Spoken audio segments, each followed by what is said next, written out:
북한이 오늘 아침 대륙간 장거리 탄도미사일 ICBM을 동해상으로 고각 발사했습니다. 어젯밤 단거리 탄도미사일을 발사한 지 10시간 만입니다. 일본 외무성은 한미일 북핵 대표가 전화 협의를 진행했다고 발표했습니다. 국민의힘에서 비상대책위원장으로의 추대설이 나온 한동훈 법무부 장관이 오늘 예정했던 외부 일정을 돌연 취소했습니다. 민주당에선 영화 시사회에 나란히 초청되며 주목받았던 이재명 대표와 이낙연 전 대표의 회동이 일정 변경으로 불발됐습니다. 더불어민주당 전당대회 돈봉투 의혹으로 수사를 받고 있는 송영길 전 대표가 구속 전 피의자 신문을 받고 있습니다. 송 전 대표는 법안에 출석하며 모든 혐의를 부인하고 충분히 소명하겠다고 강조했습니다. 서울의 아침 체감 기온이 영하 17도 아래로 떨어지는 맹추위가 찾아왔습니다. 추위 속에 출근길 수도권 열차까지 멈추거나 지연 운행되면서 승객들이 불편을 겪었습니다. 어젯밤 54명이 중경상을 입은 인천 호텔 주차타워 화재 원인을 밝히기 위해 경찰과 소방이 합동 현장 감식에 들어갔습니다. 화재 당시 불은 주차타워 쪽에서 발생했지만 순식간에 연기가 호텔 상층부까지 번지면서 투숙객들은 다급히 대피했습니다. 경복궁 밤에 칠해진 스프레이 낙서를 지우기도 전에 또 다른 낙서가 발견됐습니다. 경찰은 첫 낙서는 여러 명이 가담해 택시로 이동한 사실을 확인했고 두 번째 낙서는 한 사람의 범행으로 보고 용의자들을 추적하고 있습니다. 뉴스앤 이슈 잠시 후에 시작합니다. 시청자 여러분 안녕하십니까? YTN 뉴스앤 이슈 시작합니다. 김기현 전 대표 사퇴 이후 집권 여당을 이끌 새 사령탑이 누가 될지 관심이 쏠리는 가운데 국민의힘이 오늘 소속 의원과 당협위원장 등이 참석하는 연석회의를 열고 이 문제를 논의합니다. 한동훈 법무부 장관이 유력한 비대위원장 후보로 부상한 만큼 회의 결과가 주목됩니다. 국회 연결해서 자세히 알아보겠습니다. 이준엽 기자. 네, 국회입니다. 네, 비대위원장 인선을 둘러싼 국민의힘 내부 분위기 전해주시죠. 네, 지도부와 친윤계 의원들 중심으로 한동훈 법무부 장관을 비상대책위원장으로 추대해야 한다는 의견이 나오고 있습니다. 친윤 의원 일부는 연석회의를 앞두고 참석자들에게 전화를 돌리며 한동훈 비대위의 필요성을 설득한 것으로 알려졌습니다.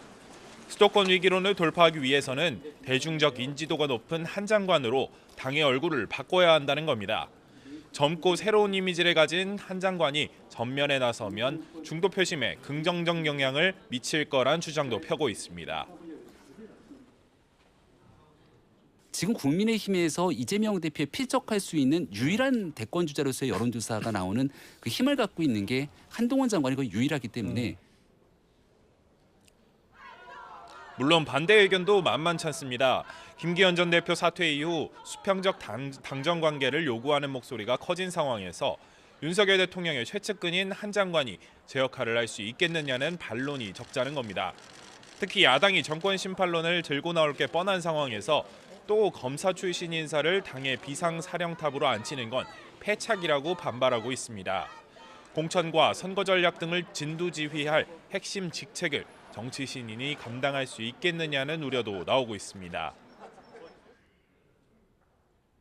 지금 선거가 4개월도 안 남은 상태거든요. 그러면 본인 선거 한번 안 치러본 분이 선거를 지휘할 수 있느냐. 이런 가운데 민주당은 한동훈 장관이 비상대책위원장이 된다면 윤석열 대통령의 아바타가 되는 꼴이라고 벌써 견제구를 날리고 있습니다. 검사 공천용 비대위원장이냐면서 한 장관의 이력을 부각하며 날을 세웠습니다. 오늘 오후 현역 의원과 원외 당협위원장 227명이 모이는 연석회의에선 이 같은 장단점을 두고 난상 토론이 펼쳐질 것으로 보입니다. 이번 회의에서 한동훈 장관 추대론에 힘이 실릴 경우 윤재욱 당대표 권한대행의 비대위원장 지명과 윤석열 대통령의 개각에도 영향을 줄 수 있습니다. 네, 민주당 내부 상황도 전해주시죠. 네, 이낙연 전 대표가 신당 추진 목소리를 낸 이후 문재인 정부 3총리의 행보에 관심이 쏠렸는데요. 이런 상황에서 이재명 대표가 오늘 김부겸 전 국무총리를 만납니다. 고 김대중 전 대통령 관련 영화 BIP 시사회에 나란히 참석해 상영 전 공개환담에서 이야기를 나눌 것으로 파악됐습니다. 이낙연 전 대표도 이 자리에 초청받았지만 다른 일정을 이유로 다른 시간대 시사회에 참석하기로 하면서 이재명, 이낙연 회동은 불발됐습니다. 이재명 대표는 이와 별개로 오는 20일에는 김부겸 전 총리를 또 만나고 28일에는 정세균 전 총리와 회동을 추진하고 있습니다. 3총리 연대설을 진화하며 이른바 이낙연 고립작전에 나섰다는 분석도 나옵니다. 초선 의원들을 중심으로 시작된 이낙연 신당 반대 서명에 참석한 현역 의원은 100명을 넘은 것으로 알려졌습니다. 분열은 곧 필패라는 당내 비판 여론이 커지면서 이낙연 전 대표의 당내 입지는 갈수록 좁아지는 모습입니다. 이해가 안 가는 정도를 떠나서 왜 이러지? 신당을 창당한다고 하고 움직이기 시작한 순간 민주당의 그 적이 되는 거죠. 다만 야권 일각에서는 반대 서명 움직임에 대해 이낙연 전 대표의 문제를 수용하려는 태도 없이 배제지향적이라는 비판도 나오고 있습니다. 오히려 서명을 받는 게 이 전 대표를 신당 창당으로 내모는 결과가 될 수 있다는 우려도 제기됩니다. 이낙연 대표를 밀어내는 효과, 당 밖으로 밀어내는 효과로 오히려 작동을 하지 않나 싶습니다. 이낙연 전 대표는 이재명 사당화 비판에 대해 당 지도부가 응답하지 않은 걸 지적하며 신당 행보를 계속하겠다는 의지를 내비치고 있는데요. 향후 제3지대 정치 지형 등에 미칠 파장이 주목되고 있습니다. 지금까지 국회에서 전해드렸습니다. 국민의힘 비상대책위원장 차출론이 나오는 한동훈 법무부 장관이 오늘 예정됐던 외부 일정을 돌연 취소했습니다. 한 장관은 오늘 오후 열리는 마을 변호사 10주년 기념식에 직접 참석할 예정이었지만 이노공 법무부 차관이 대신 참석하는 것으로 일정을 바꿨습니다. 법무부는 일정이 변경됐다는 결론 외에는 별도로 밝힐 게 없다고 말을 아꼈는데 한 장관은 오늘 비공개 외부 일정만 소화하는 것으로 전해졌습니다.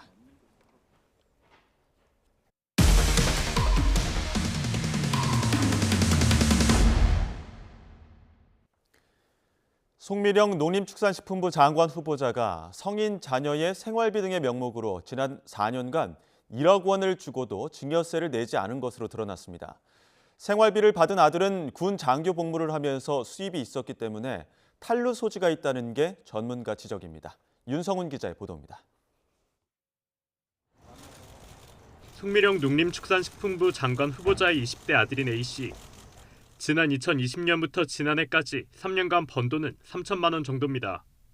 대학원 과정을 마치고 2021년도 12월 인간을 하면서부터 본격적인 소득이 발생했습니다. 그런데 같은 기간 확인된 지출만 8천만 원이 넘습니다. 수입보다 5천만 원 가까운 돈을 더 쓴 겁니다. 송 후보자는 이에 대해 자녀의 대학원 기간과 군생활 중 부족한 부분을 생활비로 줬다고 설명했습니다. 송 후보자는 또 올해 5월엔 생활비와 별개로 5천만 원을 정식 증여했습니다. 지난 4년 동안 1억 원을 자녀에게 준 셈인데 증여세는 한 푼도 내지 않았습니다. 공군 장교로 갔다는 얘기는 정식적인 월급이 나오기 시작하는 거잖아요. 그 얘기는 자력 능력이 생겼다라는 얘기고. 원칙적으로 가게 되면 그 부분은 증여 문제는 당연히 발생할 수 있다고 봐야 되겠죠. 이뿐만이 아닙니다. 송 후보자 자녀는 지난 2014년부터 저축보험 상품에 투자해 4,700만 원의 자산을 축적했습니다. 부모에게서 받은 생활비 덕분에 가능했습니다.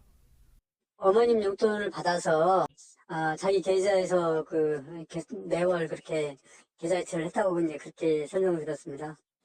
이에 대해 송 후보자 측은 법률 자문을 거쳐 필요하다면 증여세를 납부하겠다고 밝혔습니다.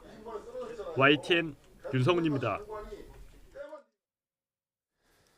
더불어민주당 전당대회 돈봉투 의혹의 정점으로 꼽히는 송영길 전 대표가 구속 갈림길에 섰습니다. 서울중앙지방법원은 유창훈 영장전담 부장판사 심리로 오늘 오전 10시부터 송 전 대표의 구속 전 피의자 신문을 진행하고 있습니다. 법원에 출석하면서 송 전 대표는 검찰 소환 조사 당시엔 묵비권을 행사했지만 법원에선 성실하게 소명하겠다고 밝혔고 캠프 관계자들을 회유한 적이 있느냐는 질문엔 강압적 수사에 정당한 방어권을 행사하고 있다면서 검찰이 돈봉투가 입증이 안 돼 불법 정치자금 등 별건 수사하고 있다고 거듭 주장했습니다. 북한이 어젯밤 단거리 탄도미사일에 이어 오늘 아침에는 대륙간 탄도미사일 ICBM을 발사했습니다. 고각으로 발사된 ICBM은 1000km를 비행한 뒤 동해에 떨어졌습니다. 국방부 취재기자 연결해 알아보겠습니다. 김문경 기자. 네, 국방부입니다. 네, 자세한 소식 전해주시죠. 네, 합동참모본부는 북한이 오늘 아침 8시 24분쯤 평양 일대에서 동해상으로 장거리 탄도미사일, 즉 대륙간 탄도미사일 ICBM으로 추정되는 미사일 한 발을 발사한 것을 포착했다고 밝혔습니다. 이 미사일은 고각으로 발사돼 약 1000km 정도를 비행한 뒤 동해상에 떨어졌다고 말했습니다. 몇 킬로미터까지 상승했는지는 밝히지 않았지만 일본은 6000km 정도 상승한 것으로 보인다고 전했는데요. 이로 인해 화성 18형 ICBM일 가능성이 커 보입니다. 지난 7월 거의 수직으로 발사된 화성 18형 ICBM은 고체 연료를 사용하는 ICBM으로 당시 6000여 킬로미터를 상승한 뒤 1000km 정도를 비행했는데 이와 유사하기 때문입니다. 합참은 한미일이 공동으로 탐지하고 추적할 수 있는 대비 태세를 갖추고 있었으며 이번 탄도미사일 경보 정보 역시 3자 간 긴밀하게 공유됐다고 밝혔습니다. 앞서 북한은 어젯밤 단거리 탄도미사일을 발사한 데 이어 ICBM까지 발사하며 거의 한 달 만에 연이어 도발을 이어가고 있습니다. 또 어젯밤에는 국방성 담화를 통해 워싱턴에서 열린 한미 핵협의그룹 NCG 2차 회의 결과를 강하게 비난했습니다. 한반도에 핵 전략 수단을 투입하는 한미의 도발적 행위를 좌시하지 않을 것이며 선제적이고 괴멸적인 대응에 직면할 것이라고 위협한 겁니다. 합참은 평화와 안정을 해치는 북한의 중대한 도발 행위를 강력히 규탄한다며 굳건한 한미 연합 방위 태세로 어떠한 도발에도 압도적으로 대응할 수 있는 능력과 태세를 유지해 나갈 것이라고 강조했습니다. 지금까지 국방부에서 YTN 김문경입니다.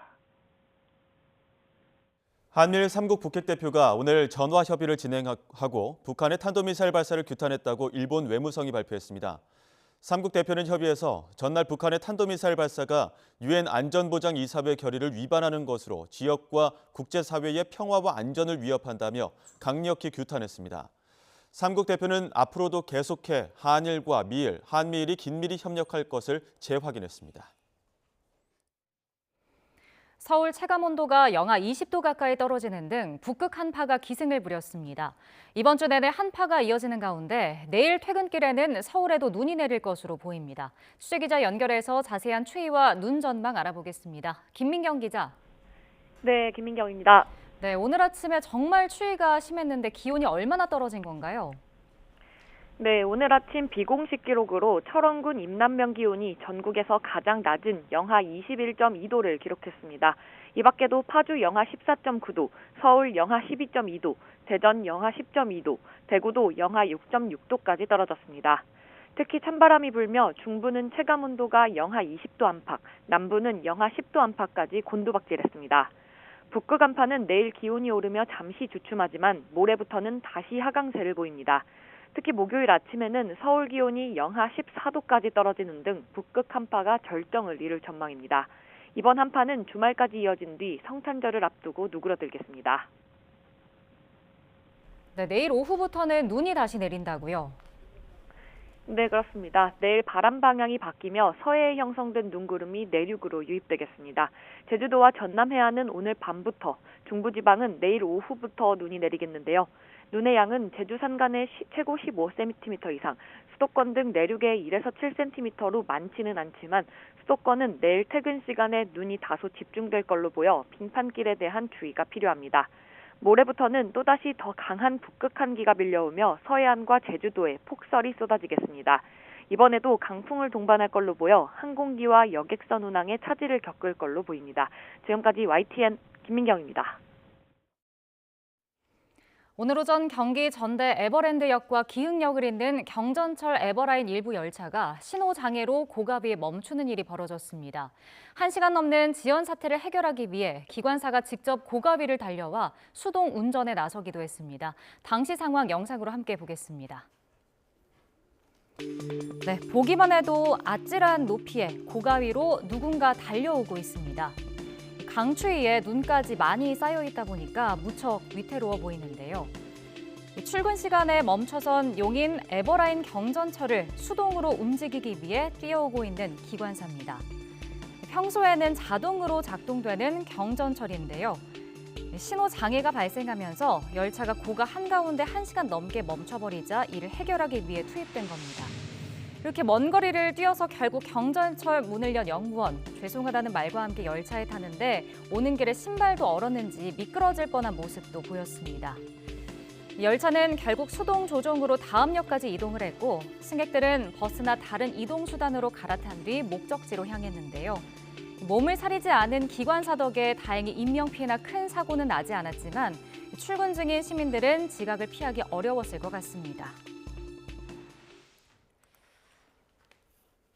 어젯밤 인천 도심의 18층짜리 호텔에 붙어있는 주차타워에서 큰 불이 났다가 1시간 반 만에 꺼졌습니다.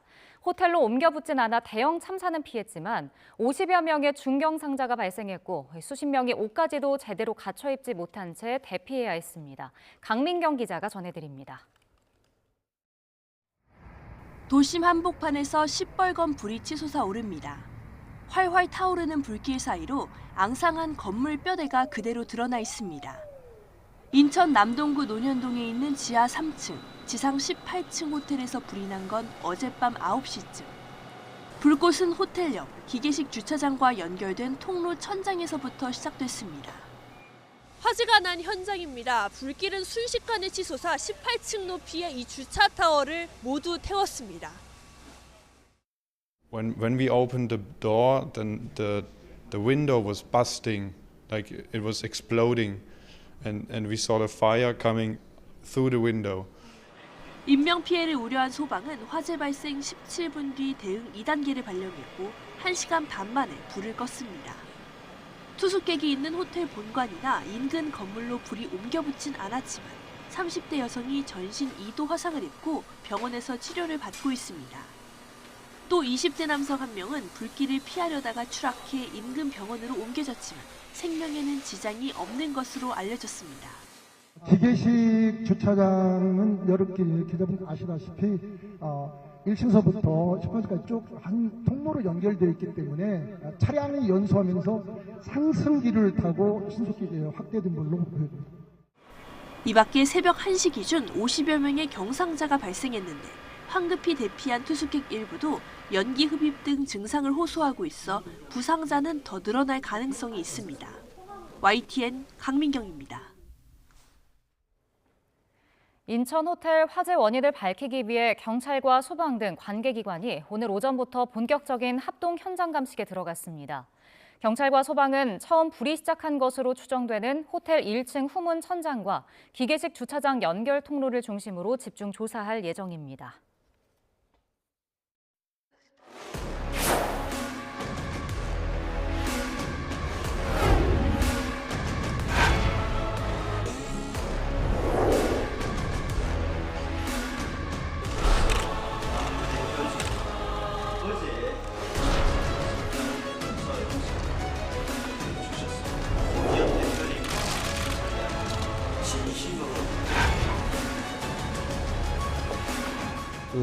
긍정적인 입장을 표명해 주시는 분도 있고 또 걱정하시는 분들도 있는데 그런 이야기를 다 녹여내서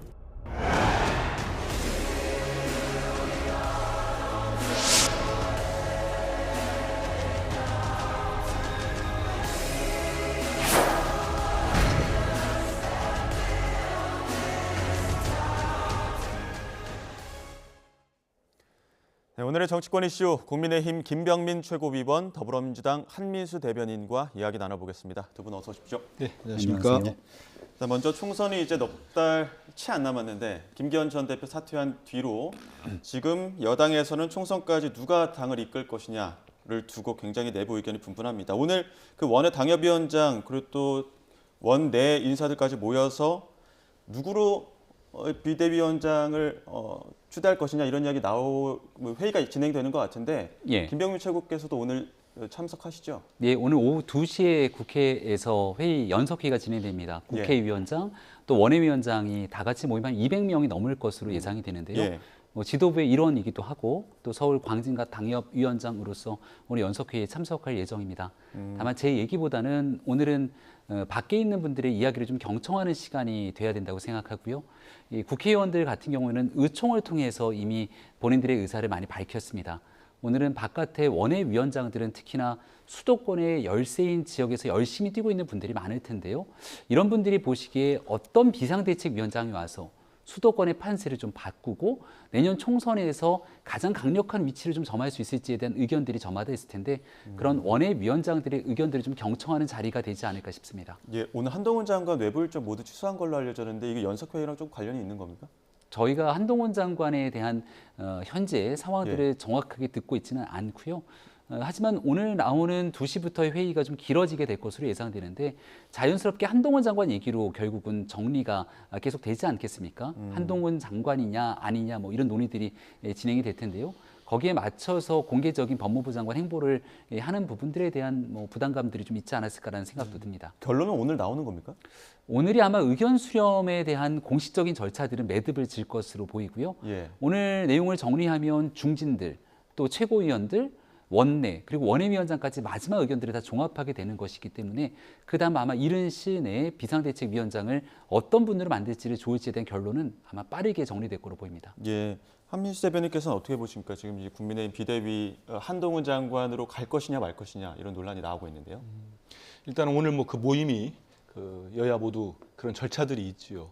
저는 절차를 거쳐서 결국은 지금 많은 보도되듯이 이미 여권 핵심부의 생각은 한동훈 법무장관을 비대위원장으로 이렇게 옹립하는 그쪽으로 모아졌다는 거 아니겠습니까? 그래서 그런 결론을 모아가는 절차가 아닐까 싶습니다. 그래서 한동훈 장관이 비대위원장을 맡는 게 어떠냐 이런 부분들은 차차 얘기를 하겠는데 저는 오늘 또 이제 여당이 저런 모습을 보이는 거 보면서 이 말씀을 좀 드리고 싶어요.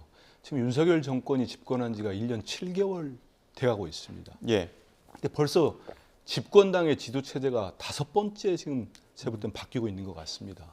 근데 이거는 대단히 비정상적이지 않겠습니까? 야당이 큰 선거에서 대선과 지방선거에 지고 나면 야당 지도 체제가 바뀌고 그 안에 뭐 여러 가지 목소리가 나오는 거는 어찌 보면 자연스럽다고 볼 수 있겠습니다. 근데 여당은 선거에 승리해서 집권을 했습니다. 그러면 1년 7개월 동안 무엇을 해야 되겠습니까?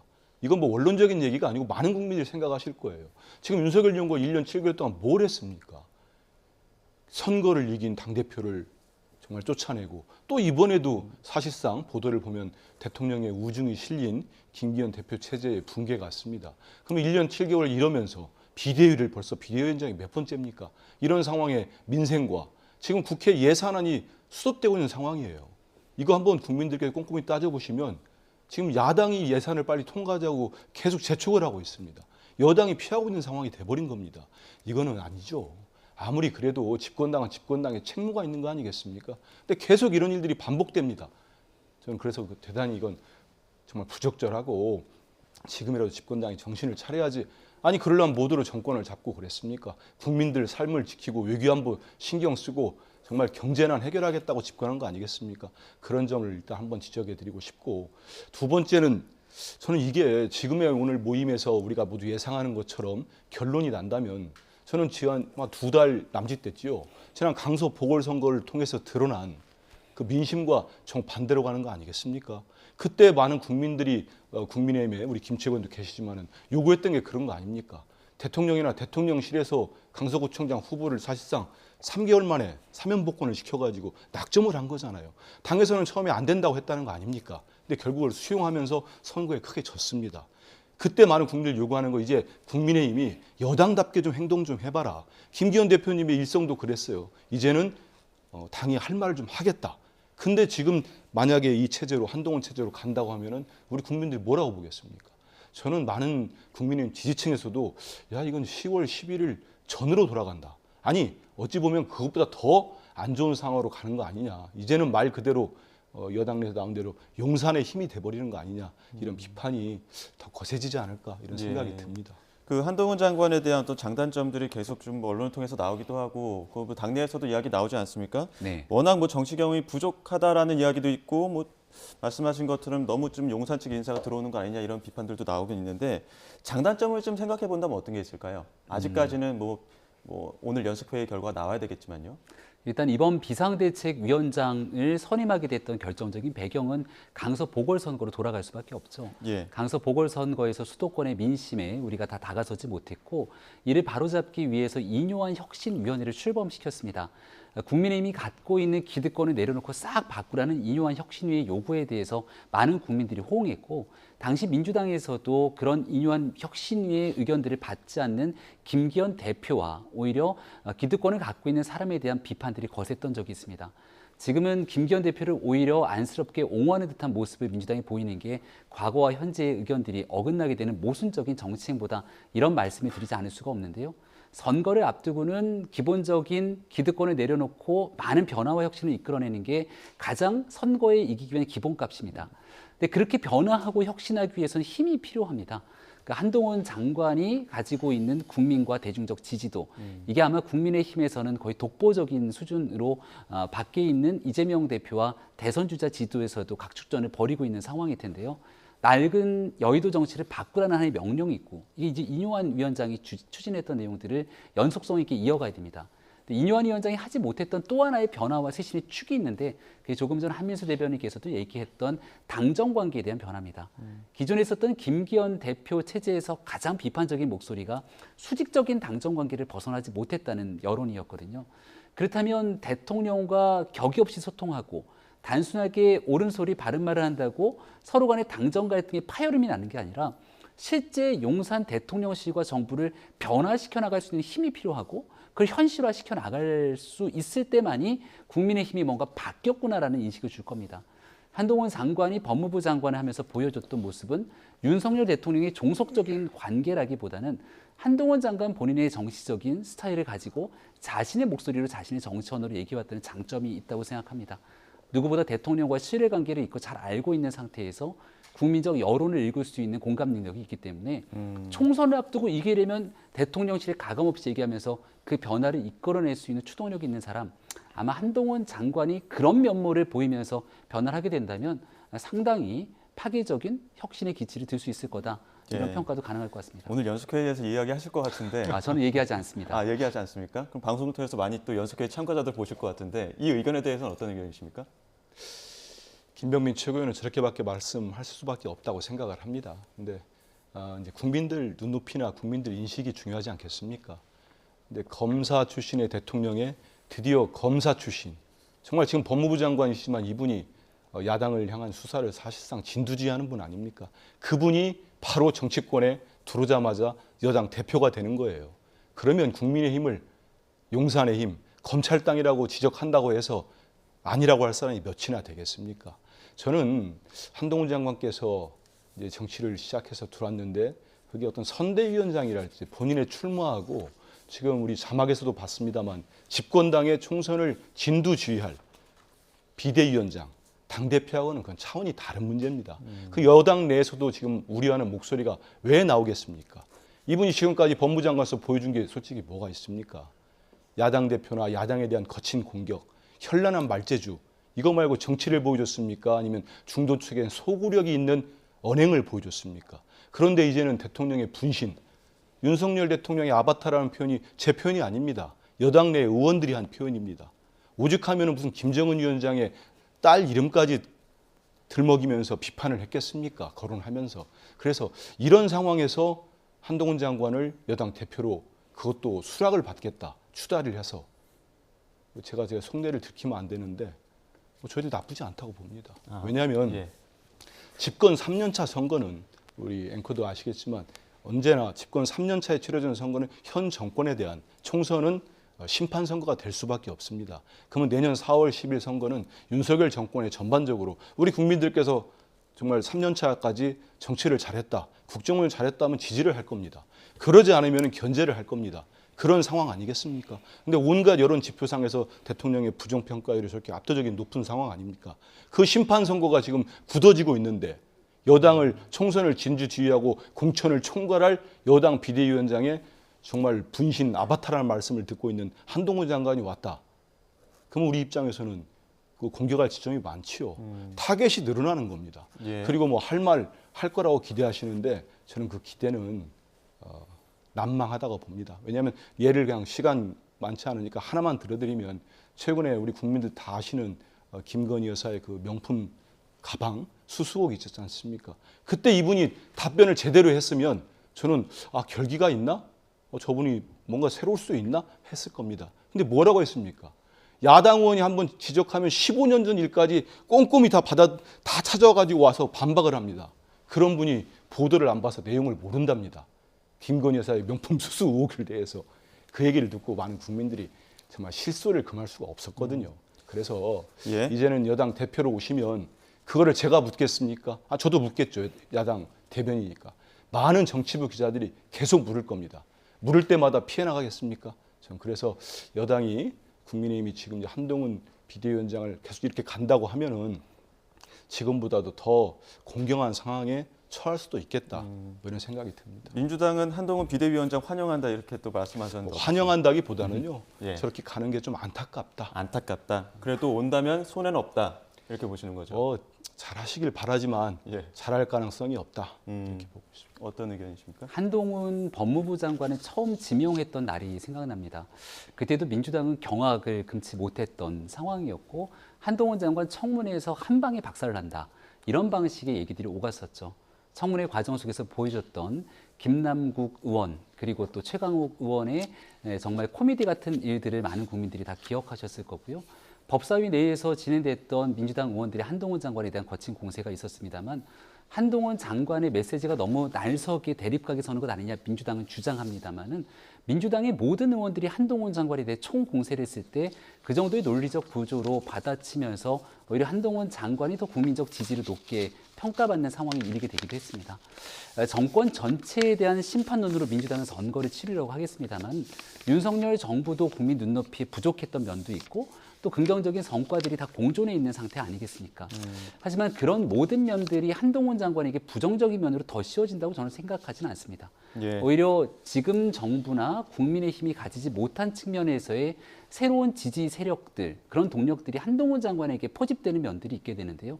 20대, 30대, 40대의 젊은 층들 중에서 특히 정치의 저관여층들이 봤을 때는 이 당이나 저 당이나 여의도 정치에 대한 불신의 깊이가 이제 깊어지고 있습니다. 그런데 그중에서 한동훈 장관에 대해서 뭔가 좀 새로움에 대한 가능성들을 발견하는 사람들도 있거든요. 그러니까 민주당은 시종일관 한동훈 장관을 윤석열 정부의 이른바 정권 심판 프레임에 가두려고 하겠습니다만 한동훈 장관이 전혀 새로운 정치적 변화를 보여주면서 정치 뉴스를 끌고 가고 혁신하게 된다면 그때 가서 민주당의 반응들이 좀 달라질 수 있겠죠. 지금은 각자가 보고 싶은 대로 보고 주장하는 시기겠습니다만 중요한 건 어떤 결정이 날지 이번 주에 곧 결론이 나게 될 거고 다음 주가 되면 과연 어떤 메시지로 실제 윤석열 대통령 밑에서 그대로 종속적인 관계에 움직이는 국민의힘의 모습이 보여지게 될지 국민의힘이 주도적으로 국민 눈높이에 맞추어서 변화해 나가는 혁신을 꾀하게 될지는 꼭 국민들께서 보시고 판단할 수 있으리라 봅니다. 근데 지금 국민의힘 당내에서도 찬반 의견이 굉장히 좀 대립각에 서는 것 같습니다. 지난 금요일 국민의힘 의총에서 또 격론이 이어졌다고 전해지고 있는데 이날 의총 이후에 여러 뒷말이 이어지고 있습니다. 국민의힘 이용호 의원 그리고 장해찬 최고위원 오늘 인터뷰 내용 한번 들어보시죠. 그날 저는 그 의총이 참 수준 낮게 치러졌다고 생각해요. 첫 발언자가 나오자마자 한동훈 이렇게 했어요. 두 번째 발언자가 나오자마자 또 한동훈. 깜짝 놀랐어요. 그날 누구 이름을 지칭하는 것은 이게 토론이 아니에요. 그날 발언자 18분이었는데 한동훈이라는 이름을 거명한 사람은 3명입니다. 3명이 불과해요, 사실은. 그러면 의원님 보시기에는 어떤 특정 세력이 한동훈 장관을 비대위원장 옹립하기 위해서 미리 준비해 놓은 거 아니야? 이런 생각하셨다는 거예요? 그때 우리 저뿐만 아니라 많은 의원들이 그렇게 의심을 했죠. 아, 그래요? 그래서 뭔가 또 전당대회 시즌2가 벌어지냐? 뭐 이런 얘기들이 사실 있었죠. 근데 소위 비윤계나 비주류라고 하는 분들이 기본적으로 참 싸가지가 없어요. 한동훈 장관이 되면 안 되는 이유에 대해서 합리적으로 근거를 대고 설득하면 되는데 쓰는 단어를 보면 여기서 아바타나 김주애가 왜 나옵니까? 그 얘기가 나왔습니다. 김홍건이 얘기했습니다. 우리 당의 가장 큰 자산을 왜 이렇게 깎아내리는 겁니까? 아니 그럼 그렇게 잘난 김웅 의원이 차기 주자 1위 하세요. 본인은 후보에도 못 들면서 압도적으로 1위 기록하는 사람에게 반대는 할 수 있지만 아바타나 뭐 김웅, 아바타나 김주애 이런 말을 써야 되는 겁니까? 민주당도 지금 쓸까 말까 할 그런 북한 독재자 딸 이름까지를요. 그래서 이건 기본적인 인성의 문제라고 생각합니다. 일단은 이용호 의원 발언부터 한번 분석해 보겠습니다. 특정 세력이 한동훈 장관을 비대위원장으로 옹립하려는 움직임이 있었던 것 같다. 의총에서 이런 이야기했거든요. 그런 움직임이 있습니까? 제가 알고 있기로는 뭔가 짜고 치면서 특정한 사람을 만들려고 하는 얘기보다도 한동훈 장관이 여권 내에서는 강력한 대권 주자로 올라서 있기 때문에 그런 당원들과 또 국민의힘이 변했으면 좋겠다는 의지의 바람들이 한쪽으로 모이고 있는 상황들이 있습니다만 저런 방식으로 당내 갈등들이 첨예하게 촉발돼서는 안 된다고 생각합니다. 이용호 의원의 말도 일리가 있는 측면들이 있습니다. 뭔가 나서서 하는 그림들이 한쪽을 자꾸 몰아가려고 하는 그림처럼 비춰지게 된다면 반대 진영에 서 있는 사람들 입장에서 불편할 수 있겠죠. 한동훈 장관이 갖고 있는 장점과 단점, 긍정적인 면이 있다 하더라도 이 한동훈 장관보다는 오히려 그 사람에 대해서 긍정적으로 평가하려고 하는 그 분위기에 비토 정서가 생길 수도 있는 거니까요. 그래서 다양한 사람들의 목소리가 긍정적이고 객관적인 토론이 이루어져야 된다고 생각하고요. 하지만 김웅 의원이 얘기하고 있는 것처럼 또 상대적인 내용을 향해서 저렇게 김주애 같은 조롱 섞인 용어를 써내려고 하게 된다면 또 마찬가지로 김웅 의원에 대한 비토적인 정서 때문에 결국 당이 갈등들이 촉발될 수 있는 것 아닙니까? 한동훈 장관도 아직까지 이 당에 들어와서 선대위원장을 할지 비대위원장을 할지 출마를 할지 아무것도 결정이 나 있지 않는데 본인의 대상으로 갑론을박이 짙어지면서 당의 갈등이 초래된다면 본인 입장에서도 열일 다해서 뛰어들고 싶은 마음이 생기겠습니까? 지금은 비상한 시기에서 정말 어떤 역할 하실 분들이 필요한지를 논의하는 장이지 이걸 내가 원하는 사람을 세우거나 내가 원치 않는 사람을 비토하는 장으로 변질돼서는 안 된다는 생각이기 때문에 적어도 오늘 2시부터 시작되는 연석회의에서는 다양한 생각들을 늘어놓더라도 서로의 이야기를 존중하는 방식이 매우 필요하다고 지금 계속 얘기를 하고 있습니다. 같은 최고위원으로서 장해찬 최고위원의 발언은 어떻게 들으셨습니까? 저런 용어 쓰는 것은 적절치 않습니다. 한민수 대변인께서는 어떻게 근데 들으셨습니까? 저는 이제 뭐 당 대변이기도 하고 전직 기자였으니까 기자분들을 많이 알죠. 근데 국민의힘의 우리 고참 기자들, 반장이나 반장급 기자들 몇 분을 보니까 이미 구체적인 이름까지 있더라고요. 이번에 한동훈 비대위원장이 뭐 되실 것 같은데 아주 확정 안 됐습니다만은 그거를 이렇게 만들어내는 데 있어서 용산 대통령실에는 특정인 어느 분, 그다음에 당에서는 이른바 윤핵관의 실세라고 하는 어느 분, 두 분의 합작품이다. 이런 얘기가 돌고 있습니다. 그러면 이거는 단순 찌라시는 아닌 것 같고요. 찌라시는 아니고 기자분들이 그냥 허추재했겠습니까? 이런 얘기가 나왔다는 거는 지금 뭐 이용호 의원 말씀대로 의총 분위기랄지 오늘 뭐 2시 회의도 있습니다만 여러 가지 지금 여당 내에서 벌어지고 있는 일련의 절차들을 보면은 상당히 이제 일단 정해놓은 상황에서 몰아가는 표현이 좀 그렇습니다만 이렇게 여론을 이렇게 몰아가는 그렇게 제 눈에는 비치기도 합니다. 비치고 또 많은 현장에 취재하고 있는 기자들도 그렇게 보고 있는 것 같습니다. 그래서 이건 뭐 감춰질 일이 아니죠. 다 드러나게 돼 있습니다. 드러나 있는데 저렇게 당내에서 어떤 표현을 써서 저렇게 또 거친 비판도 받습니다만 저런 의견이 왜 나오겠습니까? 제가 볼 때는 우선적으로 한동훈 비대위원장이 됐을 때는 이 정말 용산의 직할부대 역할을 할 가능성이 있다고 보는 거예요. 당내에서. 그 얘기는 이른바 검사들에 대한 또 용핵관, 우리 검핵관 이런 신조어들이 많이 돌고 있지 않습니까? 검찰 출신의 핵관들, 용산에서 내려보내는 낙하산들 이런 분들 공천을 한동훈 비대위원장이 총대를 메고 밀어붙일 가능성이 많다고 보기 때문에 이른바 비윤이나 당내 중도 성향 의원들이 저기 비판을 하는 겁니다. 거기에다 두 번째 하나가 제가 볼 땐 또 있어요. 뭐냐면 이른바 영남 지역, 그 국민의힘의 강세 지역을 제외하고 우리 김치고처럼 수도권에서 뛰시는 분들 입장에서는 이렇게 한동훈 비대위원장 체제가 결코 본인 선거에 도움이 되지 않는다고 판단하시는 분들이 많기 때문입니다. 이분이 지금 여권 내에서는 뭐 차기 지도자 순위를 달리고 있다고 합니다만은 내용을 좀 뜯어보시면 이른바 중도층과 젊은 층에 크게 인기가 없습니다. 대부분이 윤석열 대통령을 좋아하시는 연령이 좀 많으시고 또 영남 지역 중심으로 지지율이 나오고 있는 거거든요. 근데 수도권에 사시는 분들은 수도권 선거는 수도권에 계신 분들이 투표하는 거 아니겠습니까? 그분들이 올라와서 할 수 있는 게 아닙니다. 그래서 단순히 나오는 무슨 뭐 지지율이 한정관이 지금 몇 %니까 도움이 될 거다. 그거는 말 그대로 계산이 안 맞는 계산이죠. 그렇기 때문에 그런 것들을 봐서는 저는 이제 한동훈 비대위원장 체제가 들었으면은 저는 국민의힘 집권당이 다시 한번 큰 분란을 겪는 시작점이 또 될 수도 있겠다 이런 생각이 듭니다. 그러니까 한민수 대변인 말씀은 그러니까 지금 비주류, 비윤 그리고 뭐 수도권이시지만 수도권 일부에서는 만약에 한동훈 장관이 비대위원장으로 왔을 때 이게 공천 경쟁에서 밀릴 수 있다라는 우려 때문에 좀 반대하는 거 아니냐 이런 목소리가 나오는 거거든요. 원내 기류에 불안감들이 있는 것 아니냐 이런 목소리들이 있습니다. 근데 조금 전에 말씀 주셨던 거는 수도권 중심으로 중도 외연 확장을 꾀해야 되는 입장에서 한동훈 장관이 오는 게 오히려 부담스러운 것 아니냐 이렇게 얘기하시는 분들이 있는데요. 저는 좀 반대의 생각을 갖고 있습니다. 오히려 지금은 어떤 사람이 오더라도 윤석열 대통령을 뛰어넘을 정도의 리더십을 보여주지 못한다면 결국은 지난날 있었던 대통령의 종속적인 당의 모습들이 그대로 남아있을 것이고 그건 결국 민주당이 주장하고 있는 정권 심판 프레임에 갇혀서 그걸 뛰어넘지 못하는 선거로 흘러가게 될 가능성이 높습니다. 판을 바꿔야 된다고 얘기를 했는데 무난하게 가면 무난하게 질 수밖에 없다는 우려가 오히려 수도권에는 더 큰 긴장감으로 다가오죠. 그래서 어제부터 나오고 있는 기류는 한동훈 장관이 그런 힘을 갖고 있다면 실제로 비상대책위원장으로 와서 수도권이 갖고 있는 걱정들을 덜어낼 수 있는 변화를 끌어낼 수 있는 거냐 이런 목소리가 커지고 있거든요. 첫 번째로 말하는 수평적인 당정 관계에서 국민 눈높이에 맞는 당의 주도적인 변화를 한 장관이 메시지를 낼 수 있겠냐. 그리고 인유한 위원장이 했던 많은 변화와 쇄신의 방안들을 당내 기득권들을 거의 다 거부했습니다. 아무도 얘기하지 않았죠. 그런 얘기들을 인유한 위원장이 힘이 없어서 가다가 주저앉았던 걸 한 장관이 강력한 리더십을 바탕으로 그 변화와 쇄신을 끌고 갈 수 있겠는가 이런 주문들을 갖고 있는 겁니다. 거기에 만약 한 장관이 제대로 답변하면서 당을 변화시킬 수만 있다면 수도권에도 한번 신바람 나게 해볼 수 있다는 분위기를 끌어낼 수 있을 건데 오히려 지금 그러지 못한 상태에서 주저앉을까 봐 걱정하고 있는 기류가 조금 더 크다 이런 말씀을 드리죠. 지금 이제 총선까지 넉 달 채 안 남았는데 그 넉 달 동안 이제 선거판이 여러 번 바뀔 거 아닙니까? 네. 그런데 한동훈 장관 카드를 너무 빨리 소진하는 거 아니냐 이런 목소리에 대해서 어떤 의견이십니까? 그래서 일각에서는 비대위원장은 안정적인 관리를 할 수 있는 분이 오시고 한 2달 정도 지나고 난 다음 선대위원장은 그때 가서 깜짝 카드로 등장하는 게 어떻겠냐 이런 얘기를 합니다.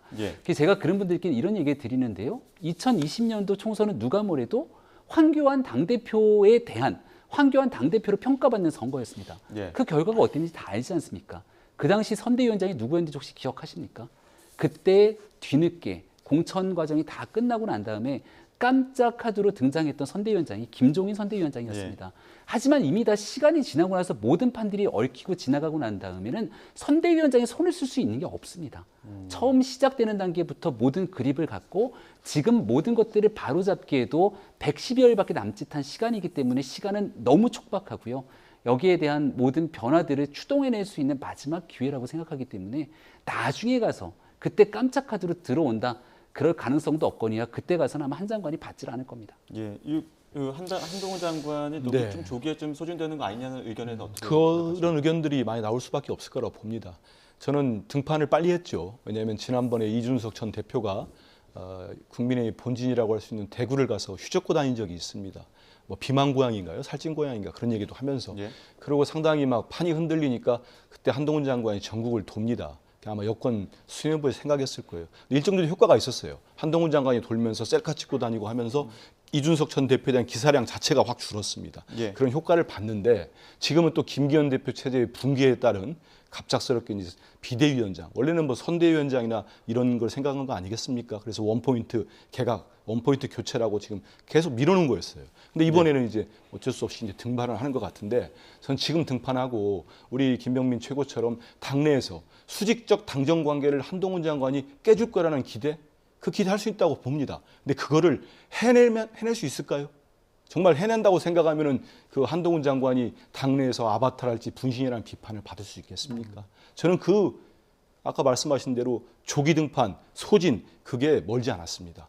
당장 다음 주입니까? 28일 날 국회에서 아주 중요한 특검 법안들이 처리가 됩니다. 이른바 쌍특검이라고 대장동 50억 클럽 특검법과 함께 김건희 여사 특검법이 통과가 됩니다. 그러면 만약에 수직적 당정 관계를 한다면 한동훈 비대위원장 입장을 밝혀야 될 겁니다. 대통령에게 거부권 쓰지 마십시오. 국민의 70% 이상이 거부권 쓰지 말라고 하니까 쓰지 마십시오. 이 요구할 수 있겠습니까? 그 요구를 해서 관철해 낼 수 있겠습니까? 관철해 내면은 지금 여당 내에서 얘기하는 수직적 당정 관계가 아닌 모습으로 국민들이 받아들일 사람들이 있을 겁니다. 그런 모습들이 이제는 내년 초가 아니라 올 12월 안에 우리 한동훈 법무장관이 됐을 때 그 모습을 많은 국민들이 정말 지켜볼 겁니다. 그럴 때 한 장관이 비대위원장으로서 어떤 행보를 보일지 다 보지 않겠습니까? 민주당 또 이낙연 전 대표의 행보도 한번 좀 짚어보도록 하겠습니다. 지금 뭐 최근 신당 창당 공식화한 이후에 당 내에서 100명 이상의 의원들이 이낙연 신당 반대하는 연판장, 그러니까 연서명을 돌리고 있다 이런 이야기 나오고 있고 실제로도 굉장히 많은 의원들이 참여를 했습니다. 근데 이와 관련해서 오랜만에 인터뷰에 나서 이철희 전 청와대 정무수석 그리고 이광재 국회 사무총장이 발언이 있거든요. 이 발언 잠깐 듣고 두 분 이야기로 나눠가도록 하겠습니다. 상당을 만류하는 거야 뭐 그럴 수 있죠. 그 문제 제기가 뭔지 또는 그 문제 중에 상당 부분이 옳다면 수용해서 해소하려고 하는 노력들이 있어야 되는데 그런 거 전혀 없이 그냥 냅다 네 잘못됐다 그만해라 이렇게 말하는 게 과연 같은 당의 유력한 정치인을 대하는 태도인가. 지금 이제 연판장 돌리신 분들에 대한 나가라는 거죠. 그렇게까지 했는데 이낙연 전 총리가 회군할 이른바 돌아설 명분이 있습니까? 설득을 할 때는 돌아올 자리를 만들어줘야죠. 이재명 대표가 당원들이 선출한 대표이잖아요. 그리고 이재명 대표 없이 민주당을 이끌어갈 사람도 없어요, 사실은. 저는 이낙연 대표가 너무 신당 얘기를 너무 일찍 하신 것 같아요. 지금 이번 총선은 우리 힘을 모아서 우리가 함께 싸워나가 승리해야 되는데 갑자기 신당 얘기를 하니까 너무 지금 황당해하는 거죠. 아예 돌아올 수 있는 공간도 마련해주지 않고 너무 이렇게 몰아세우는 거 아니냐 이런 이야기를 하던데 어떻게 들으셨습니까? 저는 뭐 그렇게 보지는 않습니다. 왜냐하면 그 이른바 비명계라고 하는 네 분 계시지 않습니까? 그분들 사이에서도 이낙연 전 대표님과 아주 가까운 의원도 본인들도 이해를 못하겠다는 얘기를 공개적으로 합니다. 그리고 급발진이라는 표현도 쓰시고 100m 달리기를 막 뛰어가고 있다. 그러니까 본인들이 비명계라고 하시는 분들이 봐도 이낙연 전 대표의 최근의 행보는 이해가 잘 안 되는 겁니다.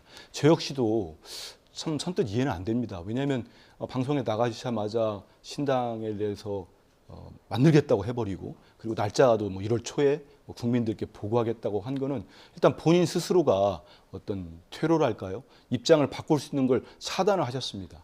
지금 당내에서는 가장 큰 연구모임이랄 수 있는 더 좋은 미래도 이미 성명을 냈지요. 성명 내용을 보면 상당히 감도 높습니다. 그런 분들이 지금 이재명 대표의 무슨 말씀을 듣고 성명을 내고 그러지 않습니다. 우리 당내를 보시면은 저는 그렇지 않습니다. 그리고 지금 100명이 넘는 의원들이 본인들이 이렇게 뭐 했다고 해요. 서명을 저는 뭐 지금 현역이 아니니까 그 방에 있지는 않습니다만 그걸 주도하시는 분들의 면면을 한번 보십시오. 정말 대표와 가까운 분도 없고 당직을 맡은 분도 없습니다. 그분들은 어찌 보면 중립적인 분들, 이낙연 전 대표와 가까우셨던 분들입니다. 그분들이 주도를 해가지고 이 신당은 절대 받아들일 수 없습니다. 그러면서 이낙연 전 대표에게 신당론을 걷어달라고 요구를 하고 있는 겁니다. 그리고 지난 경선에서 이낙연 전 대표의 대선 캠프에서 중요한 보직을 맡으셨던 분들이 일제히 공개적으로 입장을 냅니다. 그 얘기는 이거를 누가 지금의 신당이 정말 현재로서는 맞지 않다. 그리고 이낙연 전 대표의 지금 행보에 대해서 도저히 수긍할 수 없다는 여론이 당내 의원들, 당원들뿐만 아니고 이렇게 잡히지 않는다면은 저런 말씀들 쉽게 못하는 거거든요. 그렇기 때문에 저는 비명계 일부 의원들이 이런 주장을 내놨습니다. 저희 지도부 의원들이 많이 좀 보신 것 같아요. 여러 가지 당을 함께 가는 게 중요하지 않겠습니까? 이재명 대표도 언제나 분열은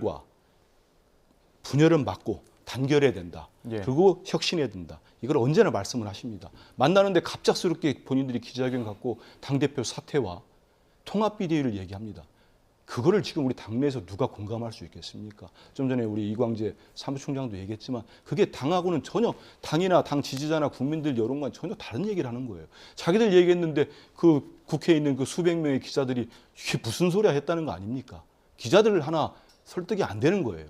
그런 주장을 해놓고 뭐 데드라인을 정해놓고 그때까지 답을 하라.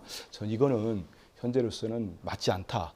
다른 얘기를 가지고 당의 발전적 방향을 위해서 얘기를 하자면 충분히 할 수 있습니다. 하지만 좀 적합성이 떨어지고 논리적으로 맞지 않는 얘기를 주장을 하면서 신당 얘기를 한다. 이런 것들은 공감대를 얻기가 쉽지 않다. 이런 생각합니다. 이낙연 전 대표 어제 인터뷰 출연해서 그쪽 동네에 오래된 정치 습관이다 이렇게까지 얘기하다 보니까 그쪽 동네라고 한다면 이미 좀 결별의 수순으로 간 것이냐, 마음 바로 선 것이냐 그렇게 좀 분석하는 사람들이 많더라고요. 네, 뭐 회군할 명분이라고 얘기를 합니다만은 회군할 명분은 이재명 대표 측에서는 받아들여질 수 없는 얘기일 거라고 봅니다. 이낙연 전 대표가 지금의 민주당으로 힘들다라고 얘기했던 결정적인 배경에는 이재명 대표의 사법 리스크를 얘기합니다. 일주일에도 수차례 재판을 받아야 되는 대표 입장에서 선거를 어떻게 치를 수 있겠는가. 근데 이런 이재명 대표의 사법 리스크는 지난 대통령 선거 경선 과정에서 이낙연 전 대표가 먼저 꺼냈던 내용들이기 때문에 당내에서도 상당한 분열의 상황에 놓여져 있는 것 아닙니까? 이재명 대표 입장에서는 그 내용들을 언급하는 건 본인에 대한 지도 체제를 붕괴하면서 새로 시작하다는 얘기인데 이재명 대표 입장에서 그걸 받아들일 수 있겠습니까? 이미 돌아올 수 있는 다른 불사른 상태에서 진행이 되고 있기 때문에 이낙연 전 대표가 이 사법 리스크에 대한 고리를 바탕으로 이재명의 민주당은 어렵다라고 하는 새로운 공간을 열 가능성이 높다고 보고요. 그게 이제 이재명이 민주당에서 찾기는 어려운 형국으로 돼 있기 때문에 오히려 밖에 있는 제3당, 금태섭 의원 등이 주도하고 있는 제3지대와 같이 협력적으로 새 공간을 만들 가능성이 지금은 점점 높아지고 있는 게 아닌가 싶습니다. 예, 알겠습니다. 여기까지 듣도록 하겠습니다. 지금까지 국민의힘 김병민 최고위원, 더불어민주당 한민수 대변인과 함께했습니다. 오늘 말씀 고맙습니다. 예, 감사합니다.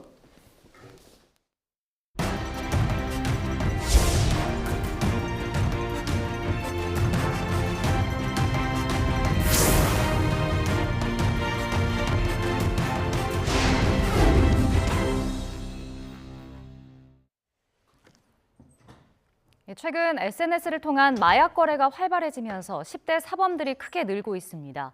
더 큰 문제는 단순 투약이 아니라 유통에까지 가담하고 있다는 사실입니다. 보도에 김영수 기자입니다. 평범한 우편함 속 위쪽을 카메라로 비추니 뭔가 붙어있는 게 보입니다. 바로 마약입니다. 이른바 던지기 수법인데 SNS를 통해 거래됐습니다.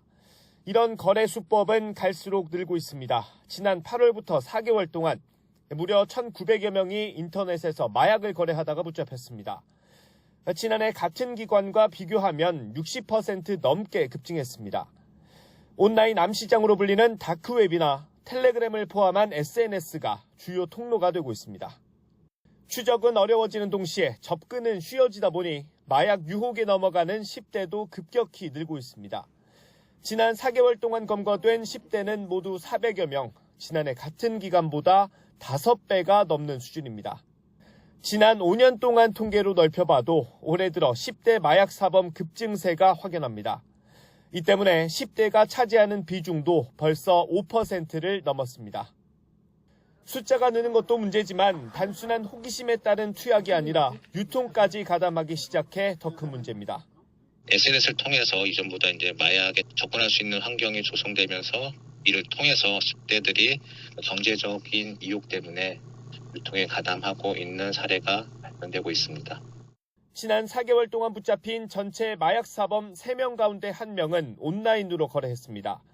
경찰은 인터넷 마약 광고를 수시로 삭제하는 동시에 청소년들을 대상으로 한 교육도 강화할 예정입니다. YTN 김영수입니다.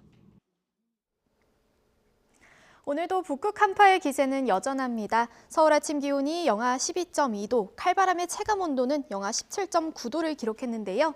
낮 동안에도 영하권 추위는 계속되겠습니다. 서울 영하 2도, 대전 0도, 광주와 대구 2도가 예상됩니다. 이번 추위는 주 후반 절정에 달하겠습니다.